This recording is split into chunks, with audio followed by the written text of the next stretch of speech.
Hello. ഉടനെ തന്നെ നിങ്ങളുടെ ജീവിതത്തിൽ ബ്രേക്ക് ചെയ്യാൻ പോകുന്ന ഒരു പാറ്റേൺ എന്താണ് എന്നാണ് നമ്മൾ നോക്കുന്നത്. വീൽ ഓഫ് ഫോർച്യൂണാണ് വന്നിട്ടുള്ളത്. ഇതിന് ശേഷം നിങ്ങൾക്കുണ്ടാകാൻ പോകുന്ന മാറ്റം എന്താണെന്ന് ചോദിക്കുമ്പോൾ ഡെത്ത് കാർഡാണ്. 2 മേജർ അർക്കാന കാർഡ്സ് വന്നിട്ടുണ്ട്. നമുക്ക് നമ്മുടെ ഗൈഡൻസ് കാർഡ് കൂടി നോക്കാം. 9 ഓഫ് വാൻഡ്സ്. എനിക്കൊരു ക്ലാരിറ്റി കിട്ടുന്നില്ല.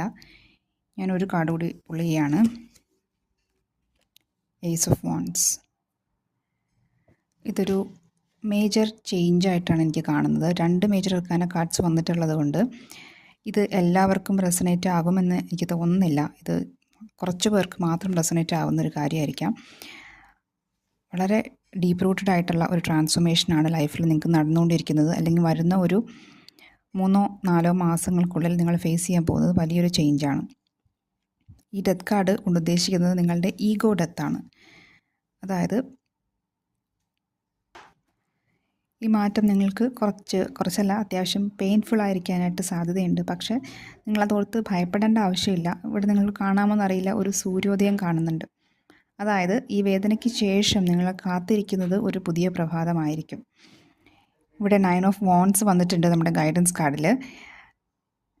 നമുക്ക് നിങ്ങളെ ഇത്രയും കാലം പിടിച്ചു വെച്ചുകൊണ്ടിരുന്ന ഭയങ്ങൾ അവസാനിക്കുന്നു എന്നാണ് ഞാൻ മനസ്സിലാക്കുന്നത്. നമ്മൾ രണ്ടാമത്തെ കാർഡ് പുൾ ചെയ്തപ്പോൾ അതിനകത്ത് ഏസ് ഓഫ് വാൻഡ്സ് വന്നിട്ടുള്ളത്. ഒരു പുതിയ ഒരു കമ്മ്യൂണിക്കേഷൻ നിങ്ങളിലേക്ക് വരാൻ സാധ്യതയുണ്ട്. ഒരു ലെറ്ററോ ഒരു മെയിലോ ഒരു മെസ്സേജോ എന്തോ വരാനിരിക്കുന്നുണ്ട്. അത് നിങ്ങൾക്ക് പുതിയ പ്രതീക്ഷകൾ നൽകുന്നതായിരിക്കും. ഒരു പുതിയ ഐഡിയ നിങ്ങൾക്ക് സ്ട്രൈക്ക് ചെയ്യാനും സാധ്യതയുണ്ട്. വെയിറ്റ് ചെയ്യുക and trust the process. Thank you.